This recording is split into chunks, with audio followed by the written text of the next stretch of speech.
Happy New Year di tahun 2025. Baiklah, sebelum kita masuk dalam pokok-pokok doa, apa yang kita hendak kita doakan, baiklah kita renungkan firman Tuhan yang terambil dari kitab Amsal 3, ayat 5, 6, dan 7. Firman Tuhan terambil dari kitab Amsal 3 yang menyatakan demikian. Demikianlah firman Tuhan. Percayalah kepada Tuhan dengan segenap hatimu dan jangan bersandar pada pengertianmu sendiri. Akuilah dia dalam segala lakumu, maka dia akan meluruskan jalanmu. Takutlah akan Tuhan dan jauhilah kejahatan. Itulah yang akan menyembuhkan segala penyakitmu dan menyegarkan tulang-tulangmu. Inilah firman Tuhan menjelang akhir tahun ini untuk menutup tahun 2024, dan kita akan menyambut tahun 2025 dengan pokok firman Tuhan yang terambil dari kitab Amsal 3 yang berbunyi, percayalah kepada Tuhan dengan segenap hatimu dan jangan bersandar pada pengertianmu sendiri. Akuilah dia dalam segala lakumu, maka dia akan meluruskan jalanmu. Takutlah akan Tuhan dan jauhilah kejahatan. Itulah yang akan menyembuhkan segala penyakitmu dan akan menyegarkan tulang-tulangmu. Seringkali kita masih terikat dengan masa lalu. Kita masih terikat dengan hal-hal yang mengganjal kita di masa lalu. Kita masih terikat dengan hal-hal masa-masa yang mungkin menekan kita di tahun-tahun yang lalu. Apa itu kita terikat dengan pikiran kita yang bombardir? Kita masih terikat dengan persoalan-persoalan pergumulan di tahun 2004. Baik itu persoalan hidup, pergumulan rumah tangga, hutang, jodoh, dan masa depan. Alkitab mengatakan, percayalah kepada Tuhan dengan segenap hatimu dan jangan bersandar pengertianmu sendiri. Marilah menjelang kita menghadapi tahun 2025 ini, kita mau melepaskan segala persoalan pergumulan kita, melepaskan beban kita di 2024. Seringkali kita menghadapi tahun 2024 dengan hal-hal yang itu-itu saja.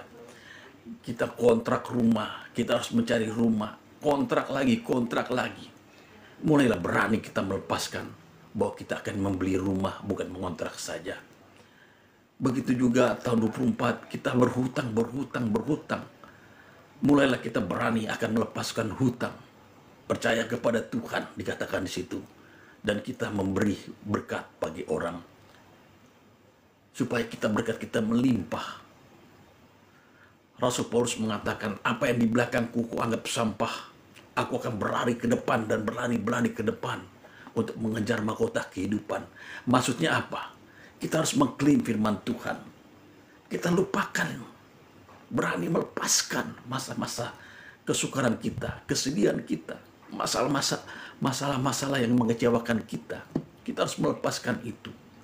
Sebab firman-Nya berkata, kasih setia Tuhan baru setiap pagi. Selalu baru rahmat-Nya. Kalau kita tidak melepaskan dendam kita, persoalan kita, pergumulan kita, kita tidak menikmati rahmat Tuhan, berkat Tuhan setiap pagi yang Tuhan janjikan. Sebab itu, apa yang di belakangku, kuanggap sampah. Ayub begitu tragisnya luar biasa. Kita kalau baca Ayub, bagaimana dia mengalami kejadian yang dahsyat dan ajaib. Rumahnya dirampok, anaknya dibunuh, harta kekayaannya habis, porak-poranda lulu lantah. Kemudian dia mengalami sakit, penyakit yang luar biasa. Penyakit bisul, penyakit kulit, penyakit apapun, menderitanya di luar biasa. Sampai istrinya pun berkata, sudahin saja ya Ayub.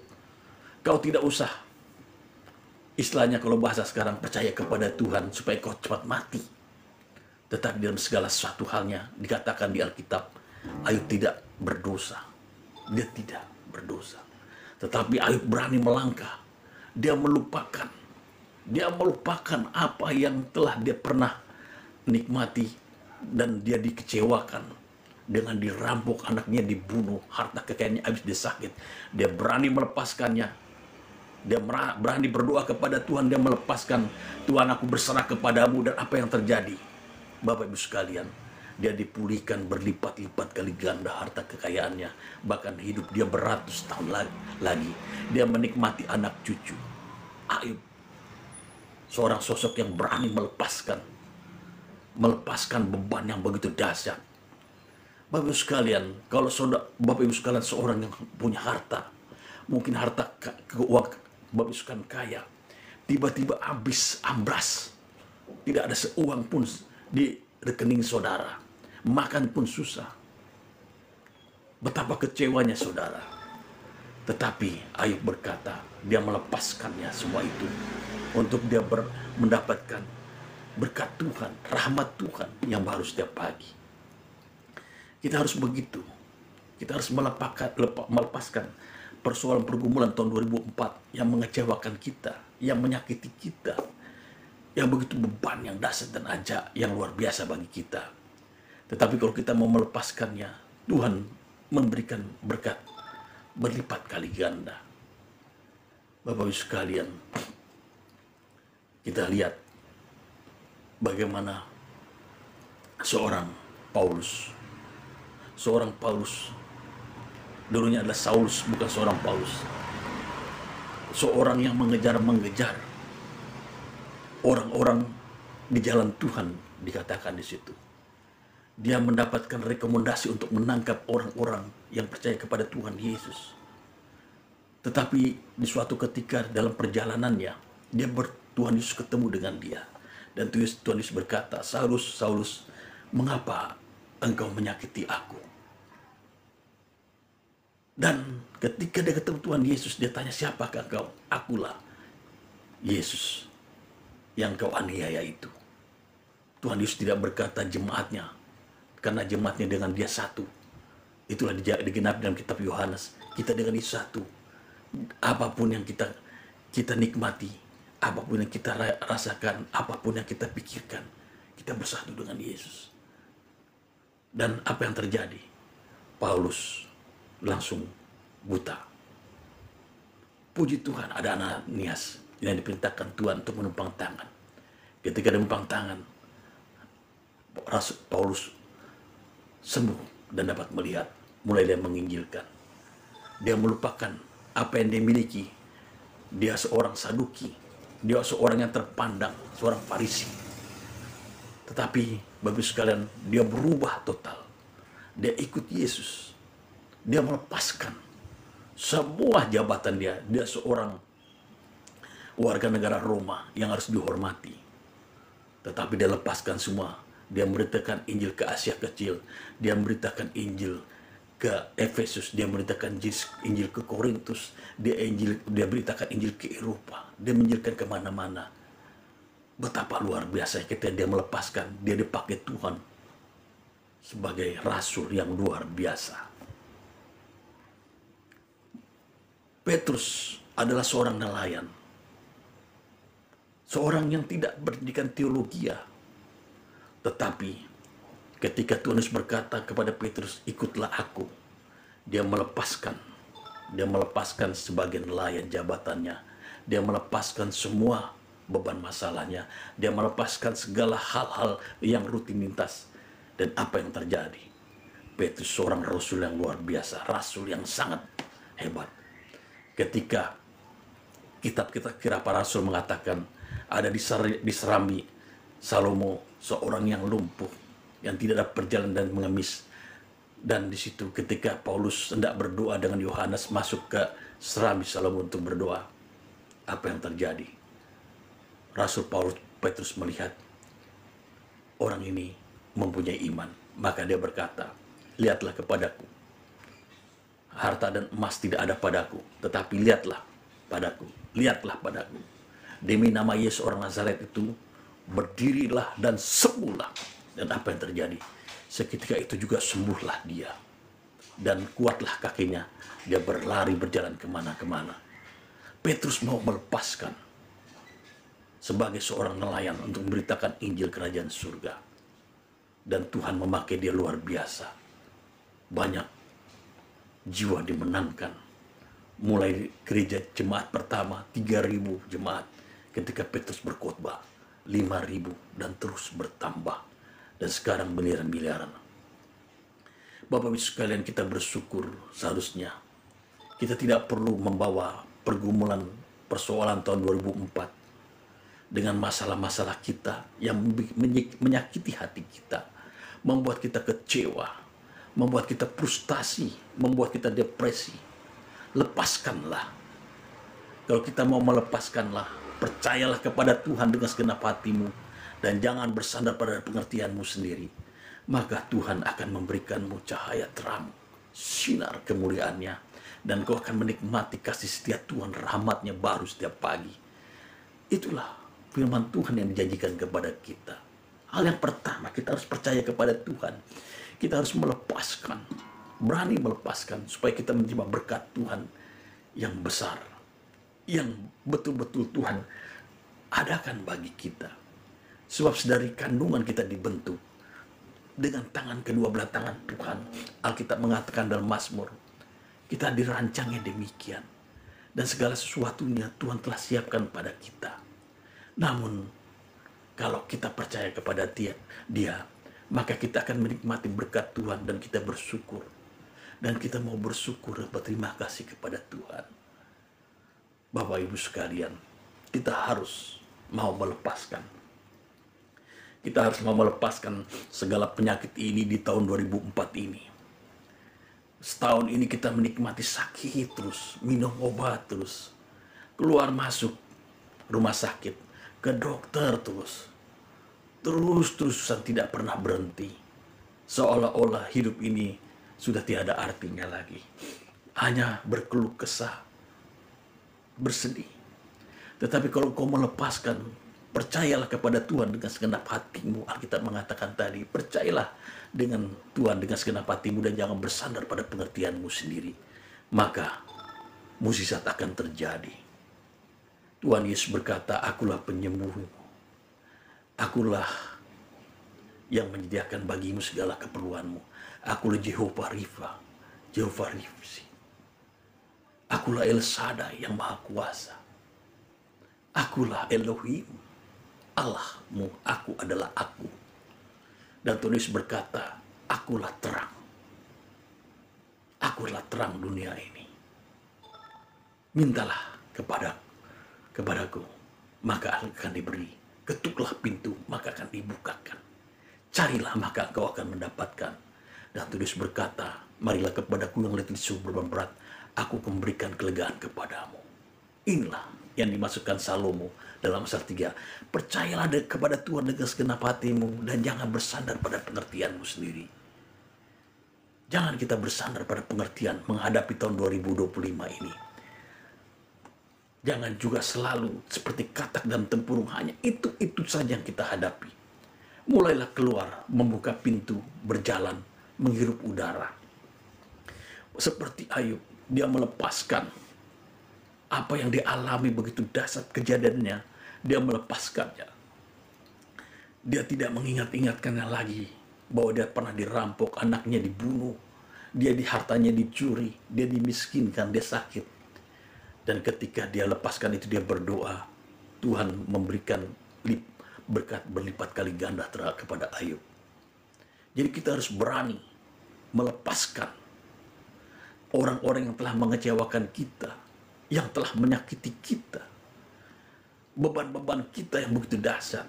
Kita berserah kepada Tuhan. Dan Tuhan berfirman berulang-ulang kali, janganlah engkau khawatir akan hidupmu, apa yang engkau pakai, apa yang kau makan. Sebab itu semua bangsa-bangsa telah mencarinya. Tetapi carilah dahulu kerajaan surga, maka engkau akan diberikan kelimpahannya.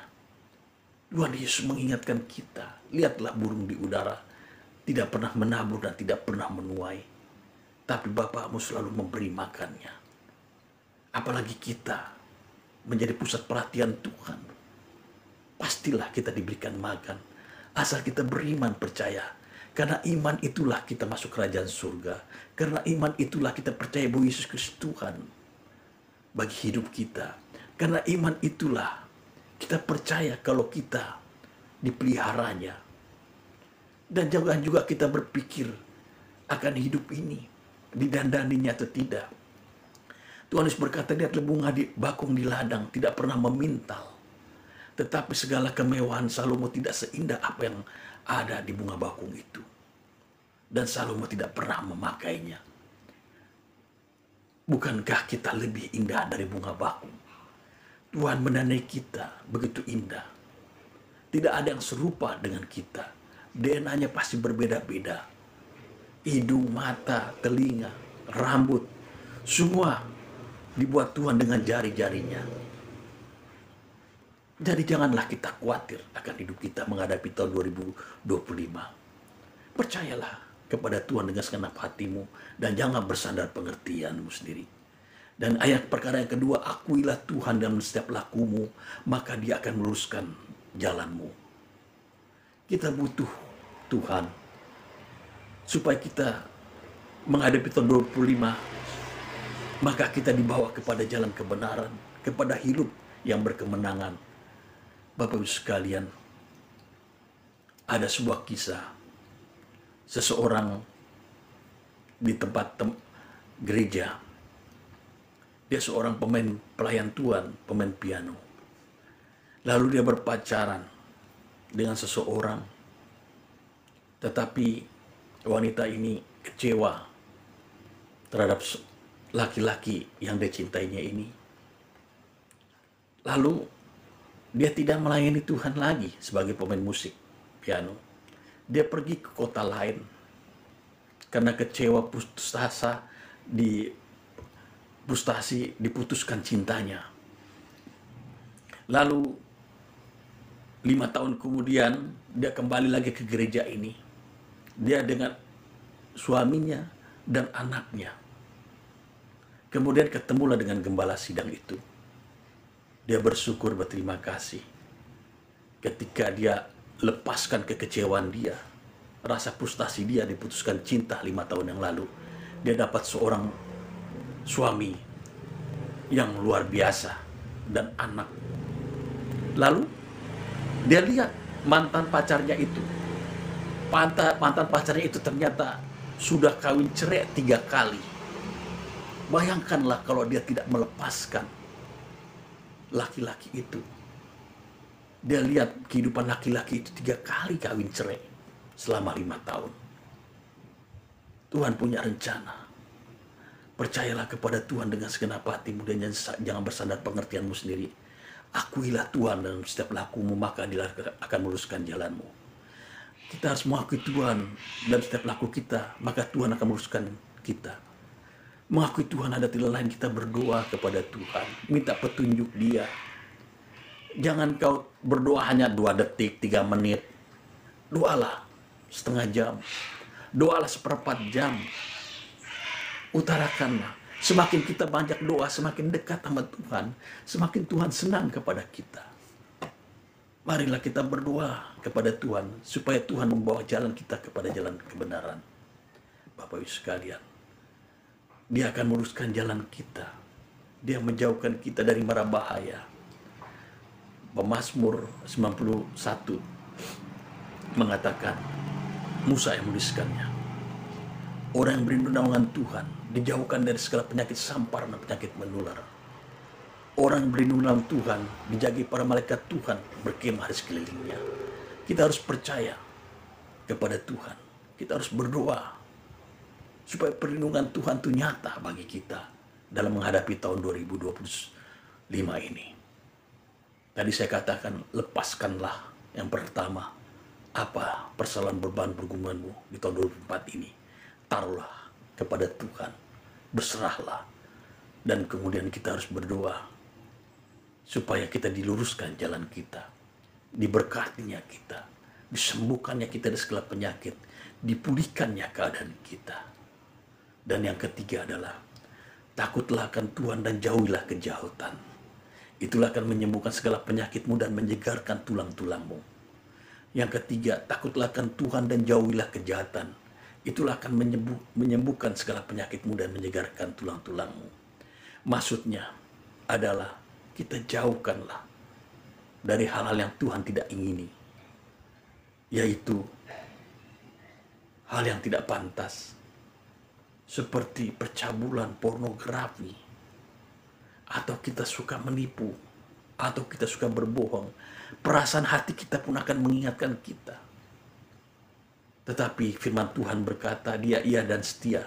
Jika kita mengakui kesalahan kita, Dia akan mengampuni kita.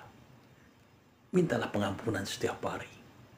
Karena firman Tuhan berkata, merahkah seperti kemeja akan putih seperti salju, kotorkah seperti kain kusumba akan putih sepuluh domba. Tuhan akan menghapus segala dosa kita, menyapu bersih. Pemasmur mengatakan berbahagialah orang diampuni dosanya dan dilupakan segala pelanggarannya. Dan kita akan disembuhkan dari segala penyakit kita. Itu akan menyegarkan tulang-tulang kita. Kalau kita mempunyai hati yang bersih. Biar Roh Kudus yang memimpin kita. Biar Roh Allah memimpin kita. Bacalah firman Tuhan setiap hari. Kalau kita membaca firman Tuhan, kita bisa mengingatkan Tuhan. Tuhan, Engkau adalah Jehovah Jireh. Engkau adalah Jehovah Rafa. Engkau adalah penyembuhku. Engkau adalah Allah pelindungku, pemeliharaku. Engkau adalah El Shaddai. Maka Tuhan mengingat. Seperti Hana, seorang yang mandul itu. Ketika Tuhan mendengar doanya, Tuhan mengingat akan doa Hana. Maka kemudian Hana melahirkan seorang anak yang luar biasa. Alkitab mengatakan dalam kitab Samuel, doa Hana dijawab oleh Tuhan dan diberikan anak bernama Samuel. Dialah seorang nabi yang mentahbiskan raja Israel, yaitu Saul dan Daud. Betapa bahagianya Bapak sekalian kalau kita menjauhkan akal pikiran kita dari yang kurang baik di pikiran Tuhan, dari mata kita yang kurang baik, Bapak Ibu sekalian, maka kebaikanlah datang kepada kita. Sebab itu, jauhilah kejahatan. Itulah akan menyembuhkan segala penyakitmu dan menyegarkan tulang-tulangmu. Berbahagialah di pagi hari ini yang orang merenungkan Taurat Tuhan siang dan malam. Doa pagi ini, Bapak Ibu sekalian, marilah sebelum kita masuk dalam doa pagi ini, jika Bapak Ibu sekalian ada pergumulan, beban, masalah, sakit, penyakit, tuliskanlah. Saya mau berdoa. Saya akan doakan itu.